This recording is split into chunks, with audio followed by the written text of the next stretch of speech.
Hello and welcome to another episode of Not Your Grandma's Opera. We're starting a new series called Opera Opinions. Maybe a little controversial. But, you know, we've all got an opinion. Everybody has an opinion. If you have an opinion, share it with me. We'll talk about it. Episode 1 is going to be called What the Fach? According to the good old internet and Wikipedia, the German Fach System is a method of classifying singers, primarily opera singers, according to the range, weight, and color of their voices.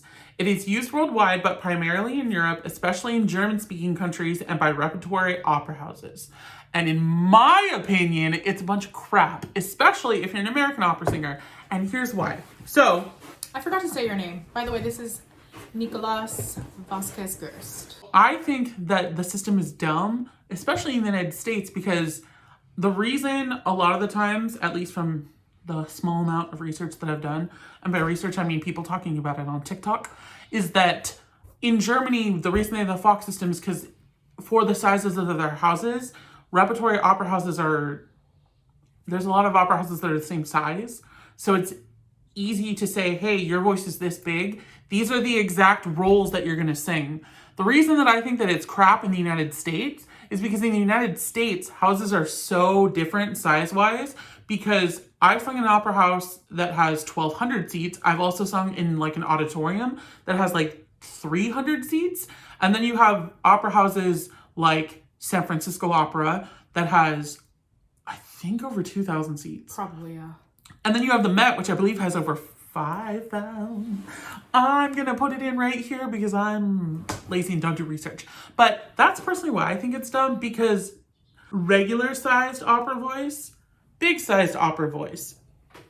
In a smaller house, I can sing some bigger things. I could comfortably say that in a smaller house, I can probably sing Rodolfo. I can sing Alfredo, no problem, in a smaller house. But in a bigger house, I'm not going to sing those guys, because in a bigger-sized opera house, I'm not going to sing those things because my voice won't carry properly.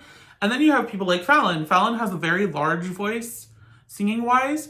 And so in any size house, she can kind of sing anything. But at the same time, also with the Fach system, if we were to use it here, let's say his Fach is, like he said, a Rodolfo. In smaller houses, he could do Rodolfo. What if they cast me because my Fach is Mimi? This wouldn't work out. It would be, I'd overpower him, and it wouldn't work. So that's why the Fach system is kind of like... Another reason that it just kind of is like meh in the United States is because they're all opinions. Yeah, these are all opinions. If you don't agree with it, that's fine. It's an opinion. It's like a booty hole. Everyone has them. They all stink. I personally, with how the Fach system works, it puts people into too small of boxes. Yeah. Because there's also people that don't fit in a set Fach. Mm-hmm. I don't think anyone really sits in a set Fach, personally, because everyone's voice is so unique and so different. I don't think there's really unique New York. I don't really think there's like, oh, you can only sing these roles and that is it. I don't think Which that is what the Fach system does in Germany. It's like, very cookie cutter. Because in Germany, I most likely would categorize as a light lyric tenor, and that would give me a very set amount of roles that I'm allowed to sing. And like her voice, she's a Wagnerian soprano. Everything else, she's a Verdi soprano. That doesn't really matter. In the Magic Flute, could definitely sing the First Lady. But over in Germany, they'd be like, your voice is far too large. You can't sing this. You cannot sing Mozart at all. Which is sad. Which would be sad because one of my favorite roles is a Mozart role. So that's just my opinion and kind of like my thoughts on the Fach system. I was gonna say, like, how do you feel about the negativity that it brings? Because I know as soon as I started school and, you know, I'm doing opera and all this kind of stuff, I get categorized dramatic soprano. You can't do this. You can't do that. You can't be in the opera. And it really upset me because here I am. I'm 20, 21, and they're telling me my voice is too big for the opera they're putting on. How am I supposed to get any experience in school? Which is also very strange, because that's another thing about the Fach system, is that anybody that has a big voice in the United States, a lot of the times, especially in the university system, they automatically say, oh, you're dramatic. And it's like, actually, probably not. The amount of actual dramatic voices is way less than what people say. So there's that. There's also people who they get stuck in like the mindset, especially in college levels, where they get stuck in the mindset that this is my Fach, when it's like... And it gets to be negative to the singer, because then they're like, I can't sing that. I can't sing that. Well, yeah, you can. Does it sound good in your voice? Does it feel good in your voice? Then you can sing it. Which also, any voice teachers, calm down. That's an opinion. That is. But like, I had fellow classmates who got so stuck on, especially anybody that had a light voice, they automatically were like, oh, you're a woman, you're a soubrette. You're a man, you're like a light lyric who only is going to sing Bach and Handel. People just got so pigeonholed so quickly, and it's like... And at that age, you can't really get pigeonholed. And that's happening, and that was happening... Because your voice changes. Yeah, and that was happening when we were in college back in like 2010 to people who were literally like 18 years old, and they're telling them, oh, you're a light lyric coloratura. And I'm like, this person, however they identify, they're 18, they're 19. The voice is going to change the more you work, the more you work with your teacher, the more it develops, the more you age, especially if you do have a bigger voice, it doesn't stop developing. My voice still isn't even settled, but my voice had grew and filled out when I was like 29, and now we're going to be 31 you are 31. I'm going to be 31 this year, and my voice didn't really start filling out properly. Yeah, those are just some of my thoughts on the Fach system. Do you have any other things to add from your noggin? I mean, I think it's bull. That's kind of my opinion with it. You know, I think every voice is different. Every voice is unique. I feel like they're like fingerprints. Everybody has a very unique voice, and the path that voice takes is totally unique, and it is something for you and your teacher to figure out. It shouldn't be someone who has heard you sing once. That person should not be telling you what to do, because they've only heard you once. They don't know where you've come from. They don't know how you've developed. That's not gonna help you, and it could be negative. And one thing we don't want is negativity in singing, because negativity affects how you sing.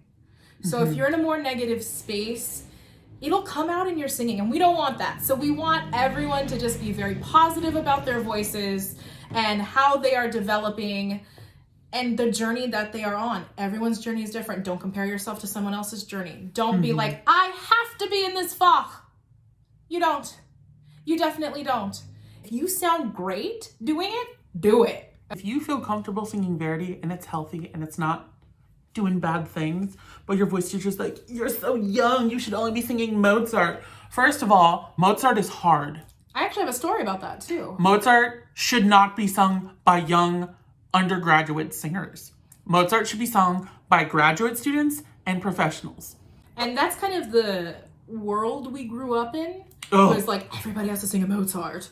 When was your first Mozart? I was 19 years old. I was a sophomore. I was 19 as well. I sang Porgi Amor. I sang Frisch zum Kampfe from the Abduction of the Seraglio, which wasn't too bad, but it also wasn't appropriate for a 19-year-old to be singing. What was your first Mozart opera role, though? One of the Spirits. Spirit. When I was 19. Which that made sense. So appropriate. That made sense. But though. my first Mozart role was Ferrando in Così fan tutte when I was 22, which is not appropriate. But for a young tenor to have to sing a role where you sit, because fun fact, you're going to sit in your passaggio all the time, the entire opera. And Mozart's favorite thing to do is sit in your passaggio, and then at the very end you go, dum, dum, dum, dum, dum, dum. It's so low. The last thing before the finale of Act 1, and it's BS. And Mozart does that all the time, because the lowest note you sing in the entire opera, after you've sung an entire opera in your passaggio, is in the Act 2, right before the Act 2 finale, when you literally have to sing down to a low C. Act 2 finales in Mozart. And I say a low C. We should have a whole video on that. Act 2 finales. Mozart and his Act 2 finales. Oh. Okay. All right. Well, do you have anything else to say?